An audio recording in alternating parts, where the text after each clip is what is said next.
Ladies and gentlemen, distinguished guests, esteemed participants, good evening. Assalamu alaikum, Vanakkam, Aibowan. A very warm welcome to this extraordinary networking event today. We gather here not to exchange just business cards or make small talk, but to embark on a journey of meaningful interactions, unexpected encounters, and limitless possibilities. The chairperson of the International Chamber of Commerce,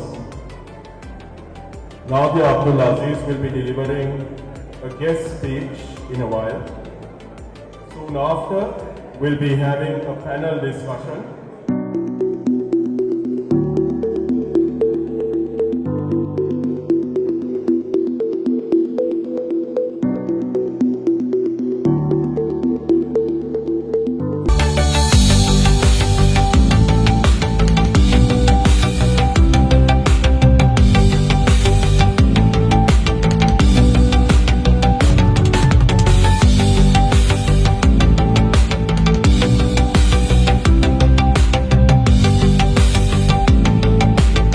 Good evening, everyone. Thank you for hosting us here. Thank you to the Sri Lankan Business Council and their entire team for hosting us.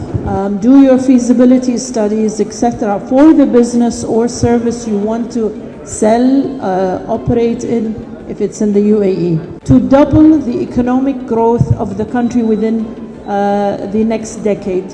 So all of the things are focusing on investments, growth, supporting youth, supporting the new generations, industries, going green, reduction of carbon footprint, renewable energy, and focusing on making this place the best place to live in, the happiest place to live in, most customer-oriented place to live, work, or invest in, or even visit.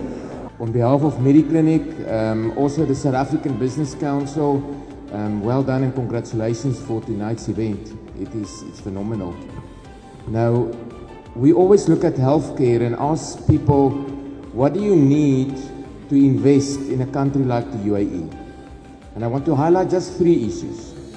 One is that the government of the U.A.E and the government of Dubai is very pro how the private healthcare and the public healthcare is working together.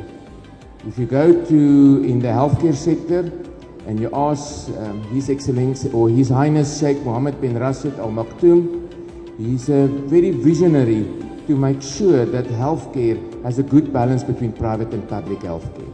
Secondly, as soon as you want to invest in the U.A.E, you want to know about stability and predictability. And this is what the U.A.E ultimately provides. For healthcare, it's currently worldwide. If you see where healthcare is moving to, whether it's in the UK, the USA, Europe, Asia, and how healthcare is becoming an extremely expensive investment opportunity within each certain countries. Do you want to know that the government in charge has a very clear vision, a very clear policy, there's predictability, there's stability to be able to make those investments. And I can assure you, BizConnect found that within the U.A.E.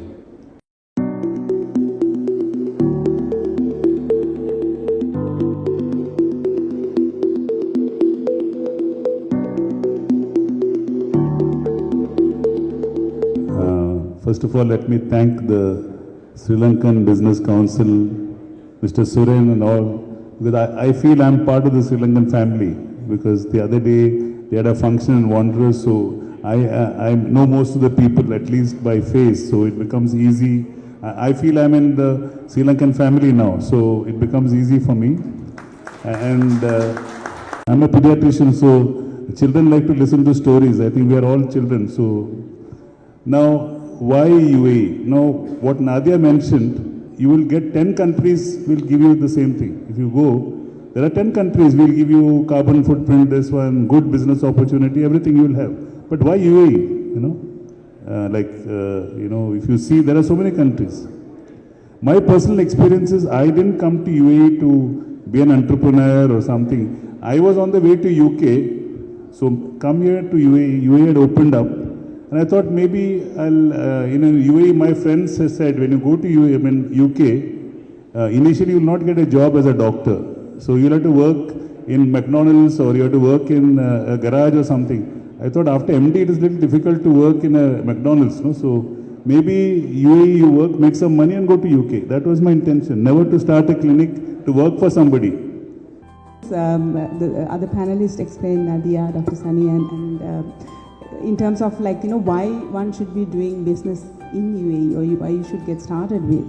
I think it had been an equally level playing field as well as equal opportunity. So I have not seen the last 13 years of me living and working here a separate thing that we had to focus on saying encouraging women. It was encouraging everybody as an entrepreneur and a business person. So that's what I have witnessed. And if I put my hat as an audit, risk and governance person, when you want to start on a business, you'll be looking at, because you're already taking a risk of jumping in and starting something new. So you want to know that what are the risks, other risks that you can control, whether it's political stability to economic growth to even climate point of view. You have that stability here. And then all the reasons that Dr. Sani explained in terms of the support and the direction, the good governance that is in place, it's all encouraging you to get started in, and then you could sort of focus more on your business than worrying about the external factors that could go in. Even for women, another thing that I've seen is that a lot of women entering into digital space. I think COVID is something that taught us digitalization is going on a faster pace, and I associated with a lot of women on my line of work, which is interacting and starting business on the digital field. So Dubai is a great example when it comes to adopting newer technologies and tools, and also inviting and encouraging people to get started on things. Thank you, Sean, as well as the Business Council for inviting me as a panelist. So to get to the question itself, entrepreneurship is about taking risk. I mean, if you don't want to take a risk, you can't be an entrepreneur. So there's a return that comes with that risk. So that's why you go for it. Of course, you want to make the world a better place.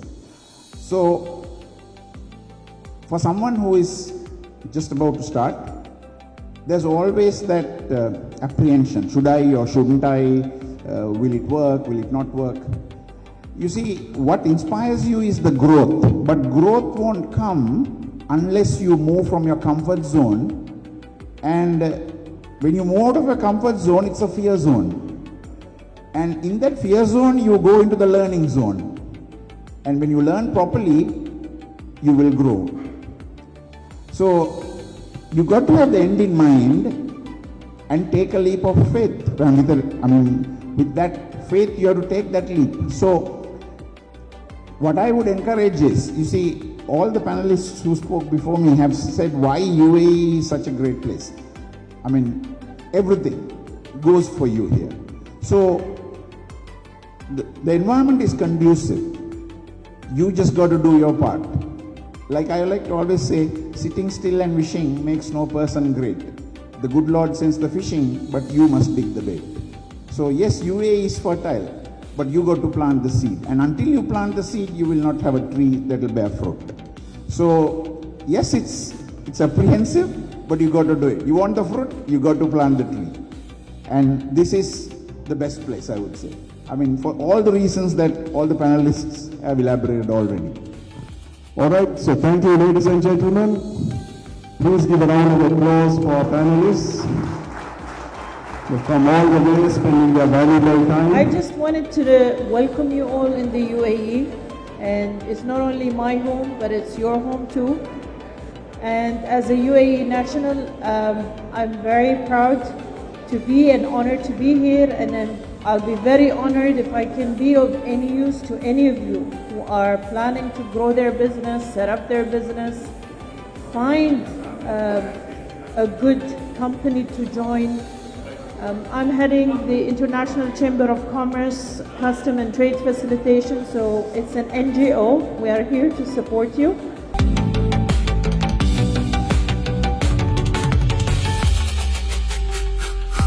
As we now come to a conclusion towards this evening's event, I deemed it a great honor and privilege on behalf of SLBC to express this vote of thanks to all of you.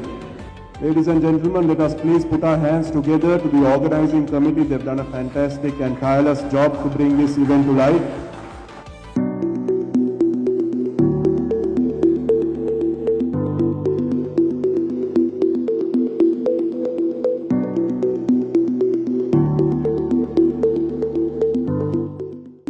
Thank you very much. Please put your hands for our Shihan. I must say I feel so good to speak to a mic which is working. Earlier it was not working well, so now it's working. Anyway, we are coming to an end of this very exciting evening of networking. And as I was trying to say in the beginning, when we were at the boardroom discussing about this event, it was something very unique, very new. We have not done this in the past. Not only us, I don't think even the other business councils have attempted to do this. Now with this, I'm sure there will be other business councils who will do the same thing, and we will continue to do something similar. So there will be much more opportunities for all of us to kind of get together once again.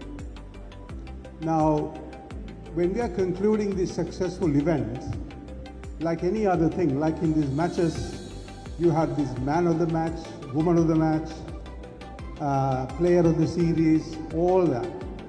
At the end of the day, I think the team that was in charge, the organizing committee for the event, have done an excellent job, headed by Ketis. Thank you very much, Ketis. Now, we have had woman of the match. We want the woman of the match to come to the stage. That is Hashini. Please come to the stage. You're not giving an award, but we want the woman of the match to hand over to the man who's Ketis. Please come and accept this on behalf of all of us.